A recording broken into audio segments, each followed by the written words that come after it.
हजारीबाग के युवक अमन कुमार के समर्थन में बीजेपी मनीष कश्यप झारखंड आने वाले हैं। इसको लेकर मनीष कश्यप ने एक वीडियो जारी करके कहा कि अमन को 40 साल से बंद रामनवमी की शोभा यात्रा निकालने के आरोप में पुलिस ने गिरफ्तार किया है। 7 दिनों के अंदर यदि उन्हें रिहा नहीं किया जाता है तो वे रांची स्थित सीएम आवास का घेराव करेंगे।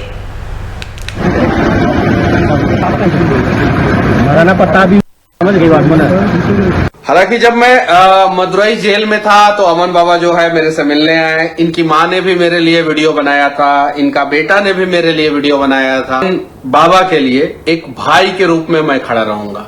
उम्र में मेरे से छोटे हैं तो मैं बड़ा भाई के रूप में जो है मैं उनके लिए खड़ा रहूंगा और बहुत जल्द मैं और इसी पे अधिक चर्चा करने के लिए हमारे सहयोगी अभिषेक जी हमारे साथ जुड़ चुके हैं। अभिषेक जी, अमन कुमार के समर्थन में बीजेपी मनीष कश्यप जो है नेता वो उतर चुके हैं। वो कह रहे हैं कि मेरे छोटे भाई की तरह है। उन्होंने वीडियो भी जारी किया और उन्होंने ये बात कही कि जब वो जेल में बंद थे तब उस वक्त अमन कुमार ने वीडियो जारी किया था, उनकी मां ने वीडियो जारी करके कहीं ना कहीं वो मनीष कश्यप का समर्थन किया था। और उन्होंने ये बात तक कही है कि अगर 7 दिन के अंदर उन्हें जेल से नहीं छोड़ा जाता है तो वो सीएम आवास का घेराव भी करेंगे। क्या कुछ पूरा मामला है, क्या कुछ पूरी जानकारी है, दीजिए। देखिए, मनीष कश्यप अब पत्रकार नहीं बल्कि एक बीजेपी के नेता है। मैं कुछ बताऊं उससे पहले मैं एक तस्वीर दिखाता हूं। देखिए, सीधे हम लोग जब इधर से जाएंगे तो आगे में एक रेस्टोरेंट है। उस रेस्टोरेंट की खासियत यह है कि वो पनीर की सब्जी बहुत अच्छी बनाता है। मतलब यूं समझिए कि पूरे रांची में उससे बढ़िया पनीर की सब्जी कोई नहीं बनाता है। तो उस रेस्टोरेंट वाले को पता है कि पनीर की सब्जी उससे बेहतर कोई नहीं बनाता पूरे रांची में, तो उसका फोकस अपनी पनीर की सब्जी पर ही रहता है। इसी तरीके से बीजेपी को पता है कि हिंदुत्व के मुद्दे में कोई उसका हाथ नहीं पकड़ सकता। यह मुद्दा भी ऐसा ही है। मैं ऐसा इसलिए बता रहा हूं क्योंकि मनीष कश्यप अब बीजेपी के नेता हैं। यह मुद्दा हिंदुत्व से जुड़ा हुआ है।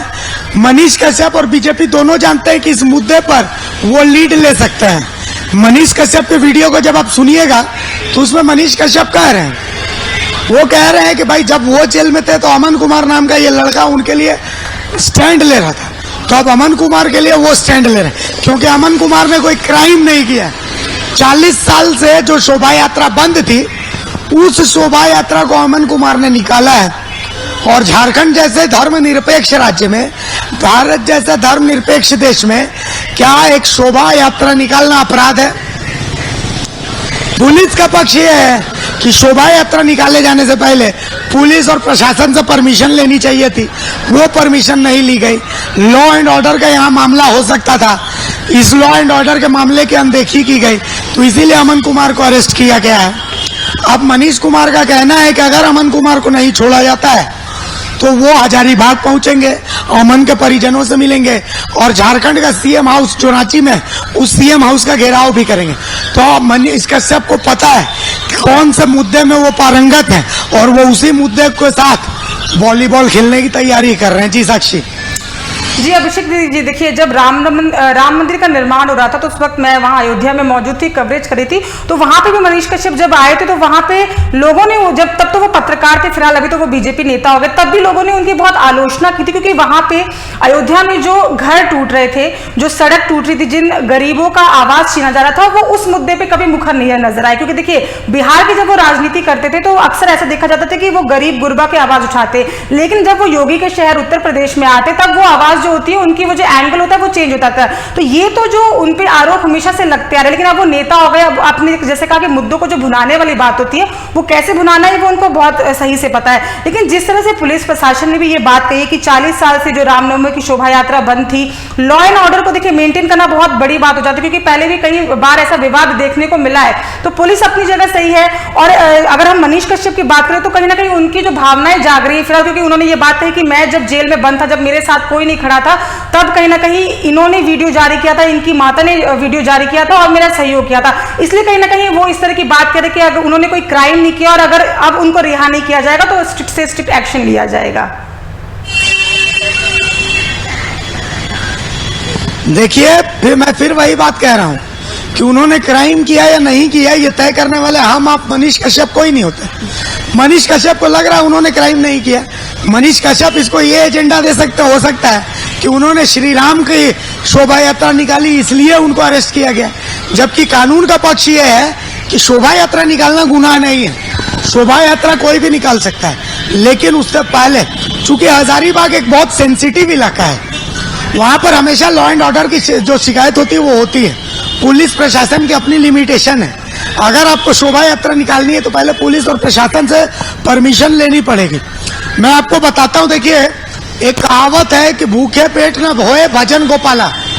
कुछ लोग कह रहे हैं, हो सकता है बड़े ज्ञानी लोग हैं, ज्यादा पढ़े लिखे लोग हैं, संभव है उनका वो सही बोल रहे होंगे, लेकिन जो मुझे लगता है, लोग कहते हैं कि अयोध्या में बीजेपी चुनाव हारी इसलिए क्योंकि राम मंदिर का मुद्दा कनेक्ट नहीं कर पाया।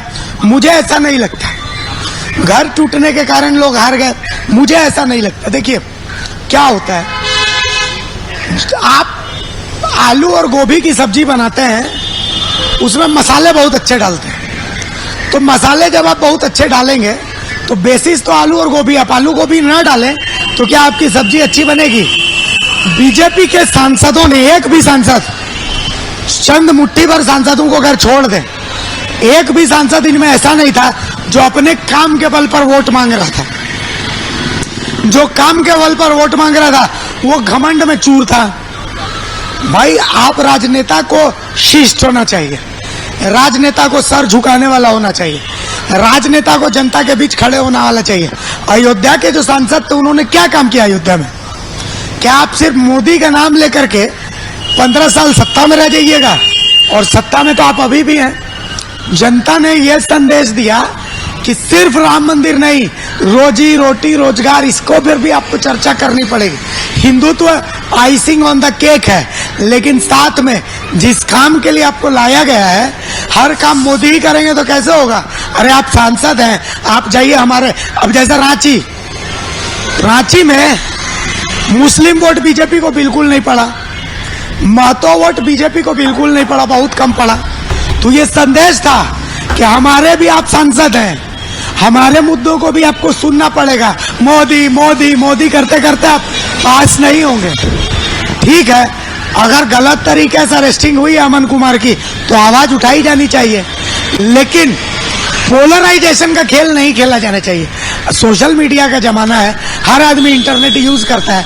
अगर आज भी आप सोचते हैं कि आप ध्रुवीकरण के सहारे जीतेंगे चुनाव तो बहुत गलत फहमी में है। हाँ, लेकिन जनता इतना बेवकूफ भी नहीं है, सही मुद्दों को आप पकड़ेंगे और आपको जनता रिजेक्ट कर देगी, तो ये भी नहीं होने वाला है। जी साक्षी जी अभिषेक जी, आपने ये बात तो बिल्कुल सही कही कि इस बार देखिए जनता ने जवाब देने का तो काम किया, क्योंकि लोगों को लग रहा था कि मोदी जी के फेस पे, या फिर अगर मैं उत्तर प्रदेश की बात करूं तो लोगों को लग रहा था कि योगी जी के फेस पे जो है चुनाव लड़ा जाएगा। ओवर कॉन्फिडेंस तो नहीं करूंगी, लेकिन कुछ जगहों पे कुछ सांसदों में ये कॉन्फिडेंस देखने को मिल रहा था। और कई बार लोग युवाओं पर भी सवाल खड़े करे थे कि जो हमारे देश के जो युवा है अब वो वोट नहीं देते हैं या फिर अब दूसरी दिशा में जा रहे हैं। लेकिन मुझे वो एक समय याद आता है आपातकालीन के, जब इंदिरा गांधी की सरकार गिराने का काम भी हम और आप जैसे युवाओं ने किया था। इस बार देखने को मिला है कि सोशल मीडिया ने भी कहीं ना कहीं बहुत बड़ा रोल प्ले किया है, क्योंकि लोगों को जो लग रहा था कि राम मंदिर जैसा मुद्दा या 370 जैसे मुद्दे या तमाम ऐसे मुद्दे जिसको भुनाने का काम किया जा रहा था, लेकिन इस बार जो जवाब है वो कहीं ना कहीं जनता के द्वारा सरकार को दिया गया है।